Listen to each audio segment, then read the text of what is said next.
Les terrasses et les lieux de vie ont rouvert il y a maintenant 2 semaines, je pense, au moment où la vidéo sort. Je suis ravi. Moi, ce qui me manquait le plus, c'est d'aller au musée. Tout le temps, j'y étais. On me voyait à droite au musée d'Orsay, à gauche au musée du Louvre. Qui y croit un peu? Écoutez, vous le savez, j'ai une culture générale proche du néant. Mais j'aime bien les musées. Soyons fiers, on a le Louvre. C'est le plus beau musée du monde, si je dis pas de bêtises. Et alors, au pire, je dis une bêtise, il y a quoi? Vive la France, vive la République. Non, je suis insupportable. D'ailleurs, sachez que vous pouvez visiter gratuitement le Louvre virtuellement sur leur site. Et c'est pas une OP, je le dis parce que voilà, je suis un peu ambassadeur de la culture sur YouTube en France. Bref, aujourd'hui on va parler musées. Sachez qu'il existe des musées pour à peu près tout ce qui existe. À peu près. Y compris certains qui sont très concept. On va checker ensemble les musées les plus incongrus qui existent. Aussi, sachez qu'on a sorti des nouveautés sur Yoko Shop. Ce splendide hoodie, ce merveilleux t-shirt, ce somptueux tapis peuvent être à vous. On rentre tout de suite dans le cœur du sujet. Saviez-vous qu'il existe un musée des cheveux? Le rêve de tous les calvitieux comme moi. Et devinez où est-ce qu'il se situe sur cette carte du monde? En Turquie, évidemment. Les Turcs, c'est quoi votre délire avec les cheveux là? Dwagby, je suis à 2 doigts de t'appeler pour... on va en discuter. Each lock is a new trophy, which he proudly attaches to the wall of his 40-meter-long secret cave. Voilà, c'est le premier. This is the first lock I got. It belonged to a French woman. I now have a collection of over 500,000 locks of hair. Mais attends, il parlait français. Attendez, je viens de comprendre le concept du musée. Tu y vas, tu dis oui bonjour, j'ai des cheveux. On te répond oui bonjour, je vais vous en prendre un petit peu et je vais le gluer à un post-it sur le mur. Et ça donne le musée du cheveu. C'est fou.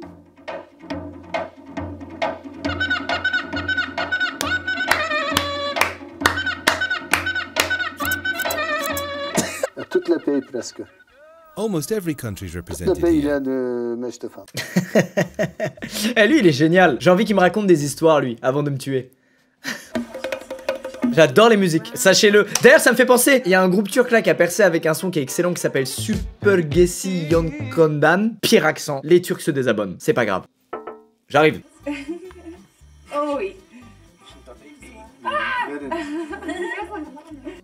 Viens par là, que je te prenne une petite mèche, toi.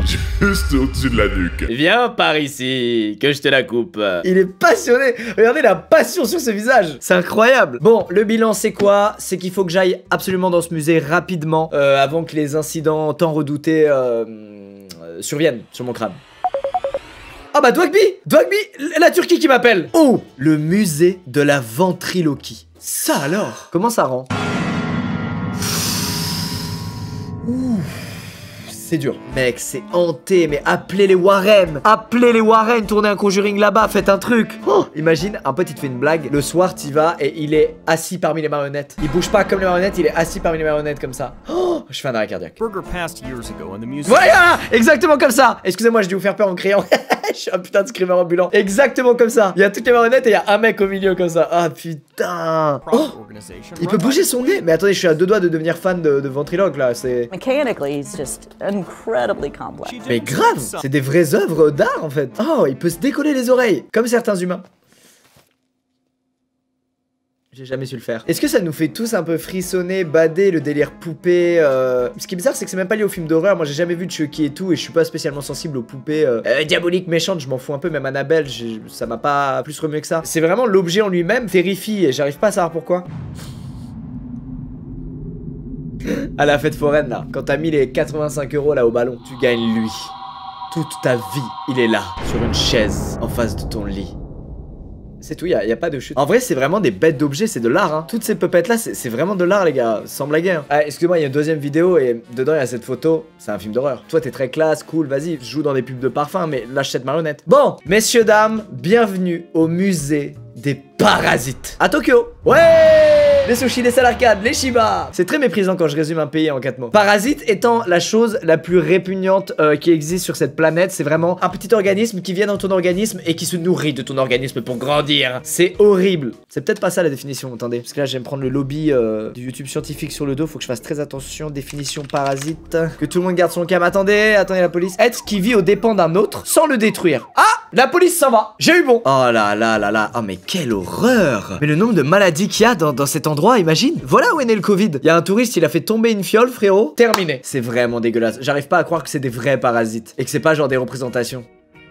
Ah, ça c'est terrible. Ah, les petits verres coquilles avec les pattes là, comme ceux que Seb prenait calmement. Après lui il était très serein, c'est clairement, je pense qu'il en a 2-3 chez lui en animaux de compagnie, c'est obligé. C'est vraiment, ah c'est dégueulasse. Oh, Chrysacier! Qu'est-ce qu'il fait là? Ah, c'est qu'on est à Tokyo, donc de temps en temps, c'est pas un parasite, c'est un Pokémon, quoi, dans le truc. Des AirPods. Ok. C'est très loin, c'est 12 minutes. Mais on va la regarder, on prend du plaisir. J'avais vu une vidéo à l'époque que je ne vous montrerai pas évidemment, qui était horrible. C'est un mec qui se faisait retirer un parasite qui était au fin fond de son nez. Bah là où le test PCR atterrit. Et ben lui, à cet endroit-là, il n'y avait pas du mucus, il y avait un truc qui vivait là. Et il se fait retirer, le truc il est comme ça, il lui sort du pif, c'est... horrible. Mais les gars, un parasite trop connu, le parasite du cul, le ver solitaire. Je me souviens quand j'étais jeune, ma mère elle m'avait parlé de ça, ça m'avait traumatisé. Elle m'avait dit oui voilà, en fait il rentre en toi et il mange la nourriture que tu ingères à ta place, enfin une bonne partie. Et du coup il grandit et il peut faire jusqu'à 8 mètres. Et pour l'évacuer, il faut prendre un médicament et tu le chies. Voilà, c'est bon, je vais m'évanouir. Ah, c'est trop... c'est dégueulasse. Allez, ça dégage. Remettez-moi les marionnettes. Lorraine, pourquoi tu m'as mis cette merde? Ah, tu me connais bien. Le musée des toilettes. Il a été inventé pour moi. Un musée des toilettes au cœur de New Delhi. Le directeur, monsieur Rana, s'est pris d'intérêt pour le sujet. Slender. Ce gars, c'est Slender. Il peut d'ailleurs expliquer en détail toute l'évolution des toilettes de 2500 ans avant Jésus-Christ jusqu'à nos jours. Il est passionné du cul. Amusant de voir les trésors d'ingéniosité déployés par les hommes pour satisfaire ce besoin naturel. Mais grave, grave. Réellement, je trouve ça intéressant. Voici le WC fauteuil.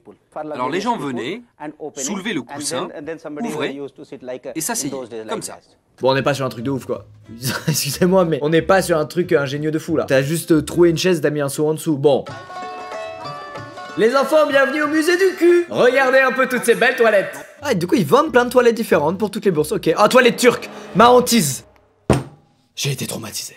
Turquie encore, mais qu'est-ce qui se passe dans cette vidéo? Eh, on va pouvoir faire le truc habituel avec la Turquie. La Turquie, les cheveux, les toilettes et les petites pâtisseries mignonnes.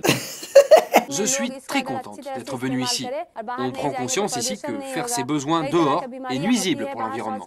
Blague à part, l'Inde, vous savez, c'est un pays culturellement qui est très différent du nôtre. Là-bas, il y a 1,3 milliard d'habitants. Du coup, il y a beaucoup de gens qui n'ont jamais été sensibilisés au fait de faire ses besoins dans un lieu fait pour ça, aka des toilettes. Et le souci, c'est que du coup, ça engendre des vrais problèmes d'hygiène et donc de maladies, etc. Donc en fait, ce musée, il a un réel intérêt en Inde, c'est de sensibiliser les gens aux toilettes et aussi d'équiper ces zones très pauvres en toilettes, en fait, finalement. Mais effectivement, nous, en tant que Français, quand on voit ça, bah, ça nous fait rire, évidemment.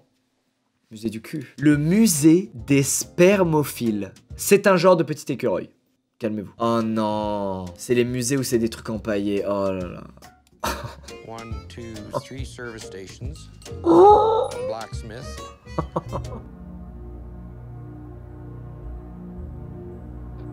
Un peu de respect. Enterrez-les juste dans le jardin. Le musée, c'était pas obligé, les gars. La taxidermie, c'est tout un art, etc.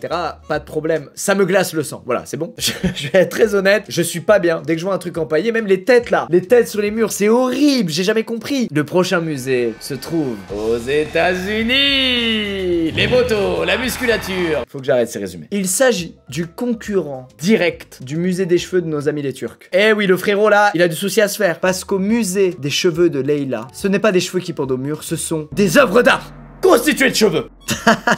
Oh, c'est hardcore. Oh merde, des colliers en cheveux. Non, là je crois que c'est plus malsain en fait que le musée en Turquie. C'est comme si un gars, il tuait des humains et il faisait des trop beaux sacs en cuir d'humain magnifiques avec. C'est encore plus creepy, il s'est donné du mal et tout, je sais pas. Oh, c'est Leila, propriétaire du musée. Elle a un cheveu de John Kennedy. Un cheveu d'Abraham Lincoln. Quoi? Comment tu peux savoir que c'est un cheveu d'Abraham Lincoln? Les gars, dans ma famille, on a des cheveux de Marilyn Monroe, donc je les vends là, en exclusivité. Je me suis tué les cheveux pour faire cette blague qui a fait rire personne. Le prochain musée, messieurs, dames, se trouve en Croatie. J'ai rien. Alors, les poètes Moody se trouvant parmi les squeezos là, ils vont vraiment être touchés en plein cœur. C'est le musée de la rupture. Sortez les mouchoirs. On va être dans le mal. Ce musée, c'est très simple, c'est des couples qui se sont séparés et l'un des deux décide de venir exposer un objet qui lui rappelle son couple pour X raisons. Et donc derrière chaque objet, il y a une petite note, un petit journal qui raconte l'histoire du couple et pourquoi ils sont séparés. C'est vachement touchant, je trouve. L'amour, c'est beau, je veux dire, c'est mieux que la haine ou quoi? The reason why we did this because when we experienced the problem of what to do with this something, we were sure it already. Oh! Mais ça les gars, ça va en Turquie! au musée du chemin. Je trouve ce musée excellent. Je trouve vraiment que c'est une bonne idée. Ça dédramatise beaucoup la rupture, toutes les histoires sont vachement différentes. Je sais pas, c'est beau quoi, je trouve ça vraiment cool. Je vous jure, c'est mieux que les castors empaillés. Les spermophiles, je sais pas quoi là. Je les respecte pas. Et enfin, messieurs, dames, le plus petit musée au monde. C'est un mec qui voulait ouvrir un musée, c'est trop touchant. Et sauf qu'il avait rien, et du coup, il a fait juste une pièce dans laquelle il met des trucs qu'il trouve, qu'il réussit à choper à droite à gauche. Il a fait un musée avec ça. The roof on the west side of the museum is probably the biggest novelty. It's made out of 1800 Anheuser-Busch. C'est déjà génial. And who knew that the world's largest pieces of chalk would find a home in the world's smallest museum? Il y a vraiment de tout quoi, il y a genre des vieux journaux, des vieilles photos. Voilà, je voulais vous montrer ce gars, trop mignon, trop touchant, il a voulu faire un musée, il l'a fait. Messieurs, dames, c'est la fin de cette vidéo. J'ai vu il y a pas longtemps qu'il y avait marqué Squeezie sur mon casque. Il m'en a fallu du temps. Je trouve ça vachement touchant de voir tous ces gens passionnés en fait, et ouvrir un lieu dans lequel ils exposent des trucs qui les touchent et à travers lesquels ils souhaitent toucher aussi d'autres personnes. Je trouve ça vraiment beau. J'espère que ça vous a plu, que vous avez été intrigués par le game des musées. On va bientôt pouvoir revoyager. Cherchez quand vous êtes dans un pays. Très souvent, il y a des tout petits musées qui sont vachement intéressants. Donc voilà. Petit conseil à mes squeezos finalement, voilà. Allez, à bientôt, passez une agréable journée. Soirée, nuit, matinée, peu importe. Partez, allez.